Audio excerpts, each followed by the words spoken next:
Great. So I have the pleasure of both thanking the previous panel and also those who've come before. I think the Consensus Study Committee is incredibly fortunate to move forward with the benefits of the rich conversation that has happened over the last couple of years, and especially over the last few days. These rich and valuable conversations, especially in this last panel. So in the last 35 minutes, we're pivoting into the final session, presenting the Consensus Study statement of task and describing the committee roster. That will be Keith Yamamoto's role. And then I will return to introduce the sponsors for this study, hear their perspectives and reflections on what they hope to accomplish, what they hope that we will accomplish with this study. So over to you, Keith. Great. Let me share my screen if I can find it.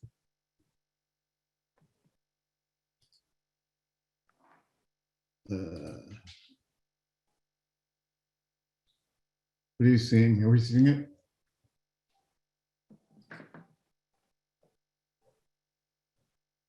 Perfect. You see it? You're seeing it? Okay. Yes, we do. Great. So let me talk a little bit about the consensus study and really start with the key document, which is the charge, the statement of task, which all of you who have been involved in National Academies studies know that is the guiding light for the work of the committee. And here you can see, this is the entire statement of task that is shown on this slide, in which the group is charged with creating a framework for emerging science and technology and innovation in health and medicine. And you can see, if you just scan the bold type, you'll get the accurate view of what the responsibility, the charge is to develop a cross-sectoral coordinated governance framework. Going beyond the case that is made by CESTI, to create this framework that's founded upon core ethical principles with a focus on equity. The bullets drill down on this charge to assess the existing ecosystem for cross-sectoral governance of emerging technologies in health and medicine, to identify specific governance approaches at various points in the technology lifecycle. So this is a living, dynamic process, and to align incentives to facilitate the development and use of transformative technologies while also mitigating potential risks and enhancing societal benefit. So aligning incentives, critical. And then finally, get the job done. Recommend specific strategies and practical approaches to improve cross-sectoral and coordinated governance of emerging technologies. So that's it. It's a big hill to climb, as we've been discussing, but really important. Hopefully, a direct follow-on from the remarkable work that we've been hearing about over the course of the past couple of days. Keith and I are confident that it's going to be done and done well, because we've been able to attract spectacular people to join in this effort, and just to show how particularly smart we were about doing this, you can see in red font the fact that we're calling upon people from CESTI to kind of help to keep us on track and to help to guide us. So all the people in red font have been associated deeply with CESTI. We've been hearing from them throughout the course of this meeting, and being able to lean on them to kind of maintain the track, to bring them the wisdom that's going to be needed. You'll see that as you scan the list, you'll see it's a diverse committee in every way.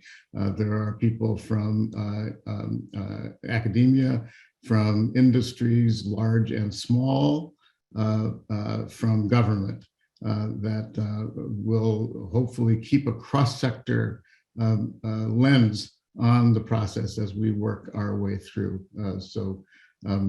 maybe the only lack of diversity is that the Keiths are a little bit overrepresented. But other than that, we think it's a pretty strong group, and very excited to be getting going. We're on a tight timeline. That's good. So you can see from spring 22 to spring 23, the goal is to get the whole thing done, and be able to deliver it. And then there'll be hopefully a very robust post-release effort to move the word out and hopefully to have impact. We're really fortunate and grateful that a number of organizations that are listed here have signed on to sponsor this effort.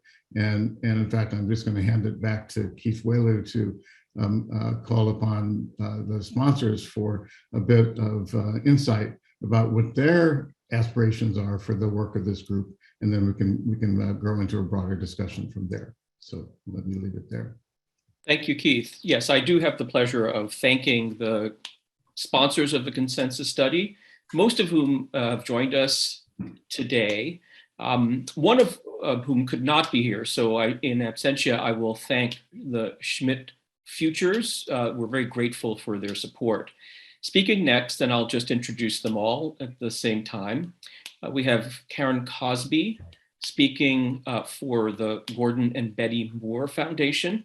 Following that, Michelle Groman of the Greenwall Foundation, John Smee of Qualcomm, Michelle Shevin, who is at the Ford Foundation on behalf of the Public Interest Technology Infrastructure Fund.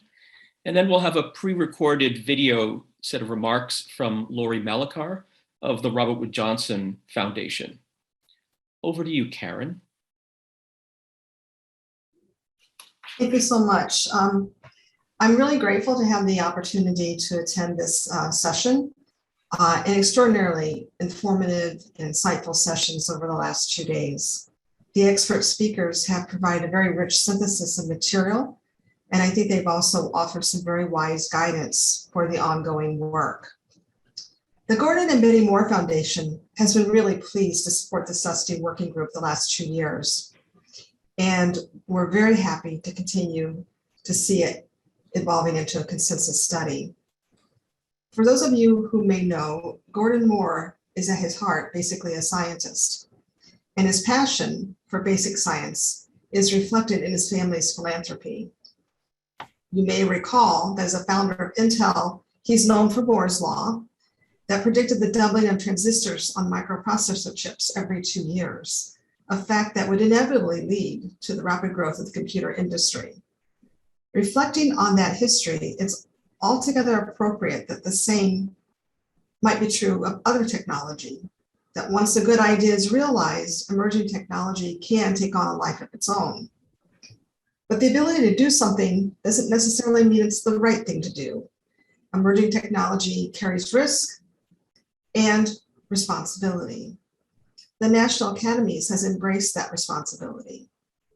The last 2 years, I've been impressed at how the project has expanded to include many perspectives. Rather than overly simplify the topic, you've expanded the number and variety of voices and topics to weigh in on the myriad of concerns that can be anticipated and considered. So I congratulate all the participants and thank them for their efforts. You gave me 3 minutes. I'm rather humbled that I would have anything left to say after all the comments made by so many. But what I can do is put my exclamation point on a few.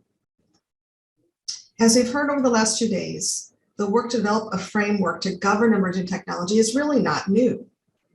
There are many scientists, academicians, policymakers, regulators, funders, private industry, and governments who already do the same, or at least in similar activities with varied success. So I guess I'm left with the question that what is unique or different, and what can we add to that? I think that one thing may be that you can learn from their experience and perhaps coordinate their efforts so that the sum of all their actions are synergistic with others that already exist.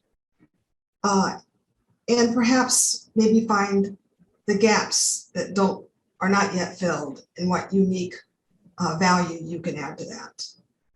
I've also heard and very much appreciate the need to define the overarching principles to guide the framework that will be enduring over time and across applications. At Moore, we talk about whether or not our work is enduring, meaning existing on to future generations. And I think that your framework actually does that with your focus on ethics, individual and common good. So I am impressed by the discussion that you had on engaging the general population and the end user of technology. I think that's important. I appreciate the figure that Mahmoud Farouk shared that showed the general user at the center of all the stakeholder influences, and the expertise added by Jenny Reardon, who emphasized the need to determine who speaks to diverse populations and how to make sure that justice is a core principle in any framework. I would add another concern is that advances in basic science and emerging technology may face challenges that need to be addressed in terms of how you bring the public into governance so that they not only understand, but they trust. We can easily find our moonshot cure for cancer or the fountain of youth and find the public unwilling to trust it or use it. Elliot Shakoff spoke elegantly to this point. You know, this group is really filled with amazing people, and the presentations today have been quite lofty.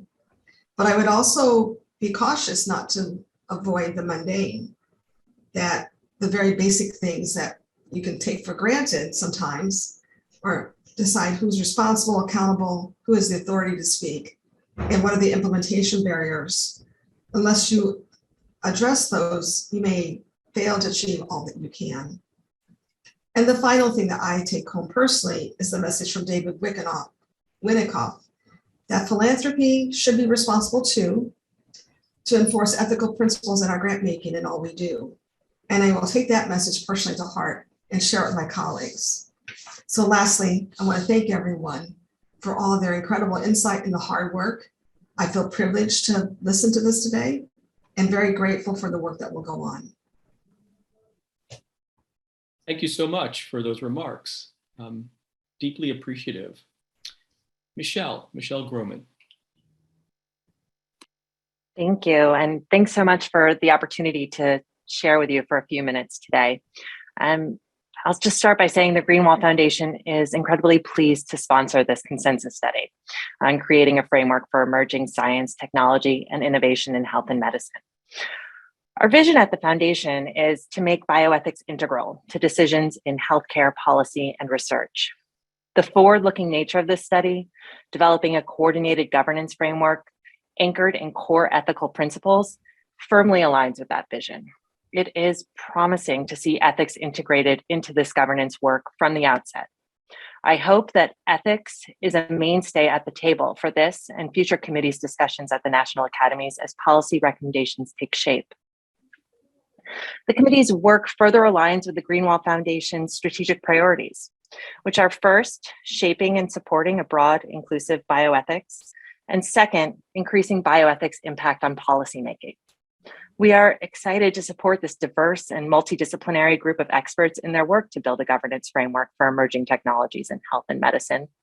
This diversity of perspectives and clear focus on justice, equity, and fairness will certainly help cultivate an inclusive environment and contribute to meaningful guidance on how to manage the risks and benefits of new technologies. From a policy standpoint, I particularly appreciate the focus on meaningfully translating key ethics principles into the governance system and aligning governance with guiding ethical principles. Development and discussion of ethics principles is important. It is also critical, though, to take the next step and translate those principles into practical and actionable governance approaches. We appreciate the National Academy's attention to the need for guidance on how to manage and govern emerging technologies in health and medicine, as well as the critical place for ethics at the table as these conversations take place and decisions are made. We're pleased to join the others on this panel today to support this important work. Thanks again. Thank you. John Smee. Yes, thanks very much for the opportunity to make some comments here. And having served with Victor and everybody else for the last 2 years on the CESTI panel, it's really been exciting to see this move forward to the next stage. And when at Qualcomm, we're kind of a company focused on the innovation of wireless systems. So you might think of Qualcomm and 5G together. And it's also that exciting part of new types of devices that are emerging. And we look at future medical applications. So whether it's a smart hospital, whether it's training of medical students using augmented and virtual reality in the future, or whether it's new low power sensors that can better connect a wide variety of post-operative procedures. We also feel very strongly that the role of connectivity in bridging the digital divide is incredibly important. And that's something that enables more access to medical information. So when I look at the full range of the output that's going to come from this consensus study, the cross-sectoral framework, I'm really excited to see that broad discussion of trade-offs, making sure that the policies that can get developed, the approaches have that interesting consideration early of trade-offs ahead of these future technologies emerging. So I'm very honored to be in a position where our company was able to help make a contribution, and I'm very much looking forward to the output of the continued work. Thank you. Thank you. And now Michelle Shevin. Thank you. So hi, everyone. My name is Michelle Shevin, and I'm a senior program manager at the Ford Foundation on the Technology and Society team. I'm also a longtime fan of Juan Enriquez, so I've been having a great time here today. But I'm actually here today representing a cross-funder collaborative of which Ford Foundation and Siegel Family Endowment are founding members, and which also includes Schmidt Futures. So you got double representation from Schmidt in your sponsor list. Also includes Schmidt Futures, Pivotal Ventures, and the Patrick J. McGovern Foundation. The collaborative is called the Public Interest Technology Infrastructure Fund, and it focuses on developing the infrastructure, namely the policies, partnerships, principles, career pathways, practices, and incentives that enable technologists across disciplines and sectors to prioritize a set of public interest values in their work. These public interest values include equity, transparency, accountability, public participation, justice, fairness, and others that are fundamental to the public interest and to upholding democratic norms. And we see this being operationalized through mechanisms like, for example, the Public Interest Technology University Network, which is a coalition of nearly 50 institutions of higher education that have committed to tearing down the silos between the way they're training technology and the humanities, so that ethics is woven across every course and not confined to a freshman seminar. This public interest technology framing borrows from the framing of public interest law, which in the previous century saw civil rights lawyers working in public interest institutions, building capacity for movements for civil rights, gender equality, environmental justice, and more. So these funders believe that we're in a parallel moment with emerging technology in which a set of values-informed professionals with an understanding of socio-technical dynamics, applying those skills across sectors, represent our best chance to deploy technologies in a way that contributes to a long and positive future for humanity on this planet. The Public Interest Technology Infrastructure Fund is designed to ensure technology works for all people, not just some. The fund invests in building the conditions that promote the development of technology that's accountable to the public and that responds to society's most pressing needs. Having come together to build this infrastructure for the field of public interest technology, the funders I'm representing today invest in narrative development, positive innovation potential, advocacy, and capacity building for prioritizing the public interest in technology work across sectors. Critically, public interest tech is a field that complicates the framing of tech for good and always asks, good for who? This power analysis and a commitment to justice, equity, diversity, and inclusion are central to the approach. We therefore never assume that a particular technology is inherently pro-social, but rather we invest in a set of approaches and in the inclusion of a set of perspectives that can clarify trade-offs between different technical, legal, and governance mechanisms, so that rather than moving fast and breaking things toward growing profits and power for a few, technology innovation can more readily contribute to real collective progress for all. These values-focused activities, which can align people and institutions across sectors around a set of principles and guardrails, can be a critical precursor to codifying new governance mechanisms, for example, through laws and regulations, and happen in parallel to the important work of translating existing rights and protections into realms newly challenged by emerging technologies. So I've been excited to hear from so many experts over the course of this workshop who are deeply invested in how values and ethics translate into actionable approaches to emerging health technologies and biological sciences. On a note of personal interest, the technology areas under consideration by the CESTI committee really provoke what someone like Bruno Latour might call crises of hybridization. In other words, they invite us to question long-held categories and binaries like living and non-living, man and machine, human and non-human. When I wrote my undergrad thesis on lab-grown meat back in 2009, it was already clear we would need large-scale multi-stakeholder efforts to think collectively about how to navigate the ethical and categorical questions provoked by these emerging technologies. So it's satisfyingly full circle for me to get to see these conversations unfolding. And these moments of boundary breakdown can be incredibly generative in opening up space to pursue structurally different futures, because they imply the decreasing ability of status quo systems and structures to adequately reflect our lived reality. So I really appreciated many of the remarks in the workshop that have encouraged us to be somewhat radical in rethinking our categories and questions, in imagining how our future could be fundamentally different than the past, and in undertaking foresight activities that are both realistic about our propensity for bad prediction, but that can point us toward futures that prioritize collective well-being rather than defaulting to priorities of economic domination and value extraction. And I want to repeat back and emphasize something that Holly pointed out in the previous session, that our focus on the cutting edge must not distract us from the realities of structural racism and other forms of inequality that we must avoid programming into our future through these emerging technologies. I'll wrap my remarks there, and very much looking forward to the continued work of the committee and research process, and the infrastructure table is proud to support. Thank you, Michelle. And I believe we have a short video from Lori Melichar of the Robert Wood Johnson Foundation. And if you're able and we have time, I'd love to maybe pose one question to you following that video.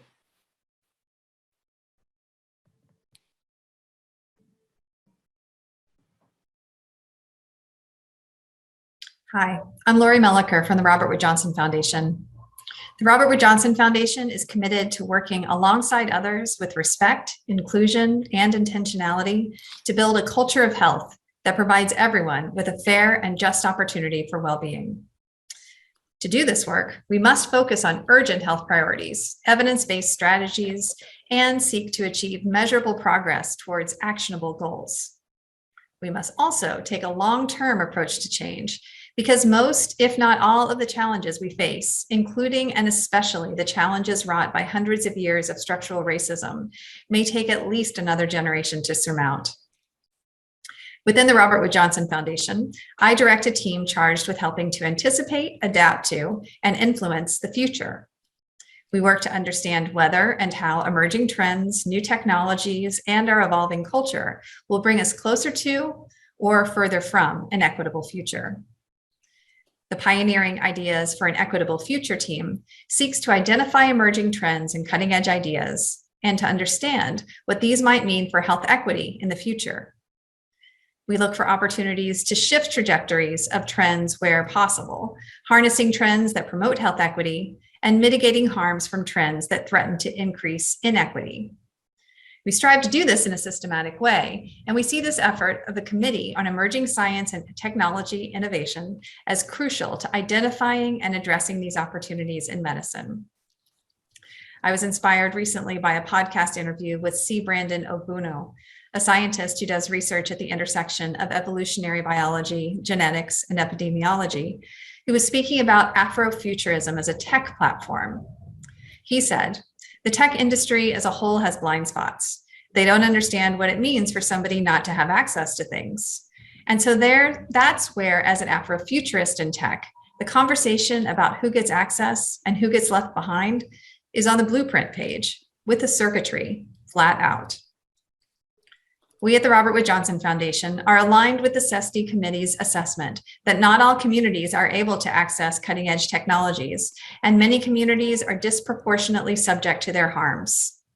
We applaud the committee's intention to keep health equity front and center during its deliberations, and we urge you to engage people with lived experience who might uncover blind spots and anticipate unintended consequences that might otherwise be unseen, so that these considerations can be on the blueprint, shaping, not correcting. This endeavor will require time to listen and question assumptions. It will require trust. It will require seeking input and soliciting feedback, tactics that the National Academy of Medicine has honed over the years. This will not be the first, only, or last opportunity to get this right, but it must be an effort that moves us forward dramatically, because we are very far behind. Thank you for your commitment and consideration. We look forward to learning from and with you as you engage on your journey towards a more equitable future. Thank you. Thank you, Lori. So the question I have, we have a few minutes left, and because your observations on what you've learned from the last couple of days and what resonated with you are so helpful, I was just wondering if there are any other issues or steps ahead that resonated with you from the conversation. What I heard from your remarks is the importance of making equity part of innovation. I think we really appreciate not just your support, but also the vision that underpins your support. I heard about the importance of committing to a forward-looking approach to integrating ethics into governance, thinking ahead about making smart technology, but also accessible technology and just technology. I heard about innovation in the public interest, that we are at a particular moment that makes this committee's work especially vital and timely. I'd be fascinated to hear more about your thoughts about like why and how we can pivot from this moment. I've heard that, you know, we should think about tech for good, but also good for who, a wonderful way to think about the charge. And then being radical in imagining the future. I think that's going to be one of the major challenges of this committee in thinking about a framework that really imagines a future that's devoted to health and equity. And I heard in some of the earlier sessions the idea that we ought to also be trying to understand the goal of undoing damage of past inequities, even as we're seeking a governance model focused on mitigating harms and advancing equity as we look ahead. But I wondered if, you know, I'm sorry to have limited you all to 3 minutes. So if you had anything else you'd like to say, to add about what resonated with you, it would be great to hear your thoughts. Maybe I would just add in the perspective of technologies changing, you could argue, at an accelerating pace. And because of that, we want to make sure that when we look at these frameworks, we're doing the early homework that we can, anticipating some of these new opportunities for better medical outcomes. We obviously, whether it was telemedicine during the pandemic and even the role all of a sudden of information, getting the right information to the right people as soon as possible. So in my view, I think one of the key points is that having some of that framework in place, not to account for every possible scenario as was discussed today and yesterday, but to have considered some of these wide-ranging trade-offs early so that at least we have a structured approach to evaluate some of these future technologies that could have a significant positive impact in improving patient outcomes. And as we're mentioning, the equity and making sure that's, you know, addressing as many people as possible, as cost effectively as possible, across all the socioeconomic scales that it can. Thank you. We often have a conversation that it's very hard to support a leading edge without leaving someone behind. And it's true, you don't want to slow down innovation simply because you haven't yet figured out how to make things even. But you can always make that a consideration, mitigate where you can, correct where you can, but you don't, I think it is important to like acknowledge that and grapple with that, because otherwise it's like you're slowing down progress simply because you can't figure out all the pieces yet. And acknowledge, but being transparent and acknowledge it can help you go forward while yet trying to address the disparities. Thank you. I'll add, perhaps unsurprisingly, as I spent my few minutes talking about ethics being at the table as these decisions are made, there's something that Holly said just in the last session that really resonated about ethics not being there to get to the right answer or say stop, go, or yes, no, but to have different ethics perspectives around the table to really raise the questions, to force the conversation, to bring values to the surface, and to just really emphasize that, you know, that we're not, ethics isn't there to just give the thumbs up and thumbs down, but really bring this conversation forward along with the other disciplines represented. So I really appreciated that point that Holly made. And I'll just say quickly, you know, I think previous speakers spoke to the need to sort of beware the hype cycle around emerging technologies. And I want to just pause on like 3 terms that often go unpacked and deserve unpacking. So one of these is efficiency. Too often, I think efficiency is kind of code for speed and growth at all costs. Whereas really we could say like inequality is inefficient in the long term. So being thoughtful, and often we're optimizing for efficiency when we optimize for things through technology. So being thoughtful about how we define efficiency matters. The word smart too often codes for surveillance technology. And I think we need to be really thoughtful about the trade-offs, in the ways in which we want to collect additional data and make sure that that doesn't cause undue encroachment on people's autonomy and freedom from surveillance. And finally, even the word ethics. Ethics too often stands in for nice to have, but not legally necessary for compliance. And so thinking about the ways in which we bridge the divide between things like ethics and just plain rights is really important as we think about how to codify these things as central considerations into the technologies that are being discussed by the panel. Thank you all for those terrific follow-up comments. And thanks again for the sponsorship. And I'd like to also acknowledge just what a wonderful conversation this has been again, and then turn it over to Victor to wrap us up.